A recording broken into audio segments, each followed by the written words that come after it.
Jaico jewels, Pothanikkad, Thodupuzha, Kothamangalam. Jaico gold manufactures and wholesale ഡീലേഴ്സിന്റെ സഹോദര സ്ഥാപനം.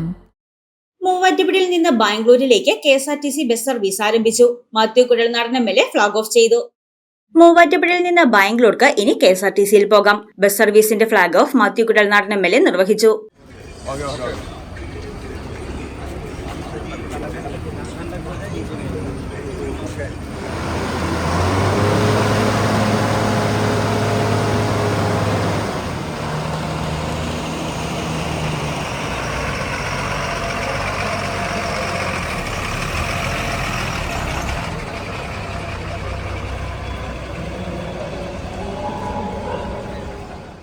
ഇന്ന് ഓണത്തിന് ഒരു സമ്മാനം എന്ന നിലയിൽ നമ്മൾ KSRTCയിൽ നിന്നും പുതിയ ഒരു സർവീസ് ആരംഭിക്കുകയാണ്.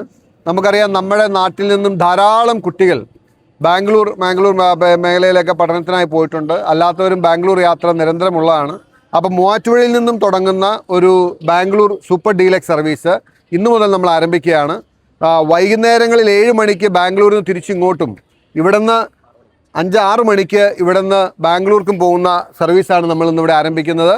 ധാരാളം പേർക്ക് ഗുണകരമാവുന്ന ഈ സർവീസ് നാടിനു വേണ്ടി നിങ്ങളുടെ എല്ലാവരുടെ അനുമതിയോടുകൂടി സമർപ്പിച്ച് അറിയിച്ച് ഇതിന്റെ ഫ്ളാഗ് ഓഫ് കർമ്മം നിർവഹിക്കുന്നു. നന്ദി, നമസ്കാരം. എല്ലാ ദിവസവും വൈകിട്ട് 6-ന് മൂവാറ്റുപുഴ KSRTC ബസ് സ്റ്റാൻഡിൽ നിന്നും ബസ് പുറപ്പെടും. അടുത്ത ദിവസം വൈകിട്ട് 7-ന് ബാംഗ്ലൂരിൽ നിന്നും മൂവാറ്റുപുഴയ്ക്ക് തിരിക്കും. ബസ് അനുവദിക്കണമെന്നാവശ്യപ്പെട്ട് മാത്യു കുഴൽനാടൻ MLA കത്ത് നൽകിയതിനെ തുടർന്നാണ് KSRTC ബസ് അനുവദിച്ചത്. മാത്യു കുഴൽനാടൻ MLA, ജില്ലാ പഞ്ചായത്ത് അംഗം Mathews വടക്കി, Sabu John, KA Abdul Salam, PP Jolly, KSRTC ജീവനക്കാർ തുടങ്ങിയവർ പങ്കെടുത്തു. News desk Muvattupuzha news. എന്റെ കാഴ്ചയ്ക്ക് ചില ബുദ്ധിമുട്ടുകൾ അനുഭവപ്പെടാൻ തുടങ്ങിയത് ഈയിടെയാ. ആദ്യം ടെൻഷനായി. മകളാ പറഞ്ഞത് അഹല്യയിൽ പോകാൻ. അഹല്യയ്ക്ക് 30 വർഷത്തെ പാരമ്പര്യവും വിശ്വസ്തതയുമുണ്ട്. അഹല്യയിലെ വിദഗ്ധരായ ഡോക്ടർമാരുടെ ചികിത്സ കൊണ്ട് എനിക്ക് എന്റെ കാഴ്ചശക്തി പൂർണ്ണമായും തിരിച്ചു കിട്ടി. ഇപ്പൊ എനിക്ക് ഈസിയായി വായിക്കാം. നേത്ര സംരക്ഷണത്തിന് നമ്മുടെ Ahalya. Ahalya foundation eye hospital, കേരളത്തിൽ എല്ലായിടത്തും.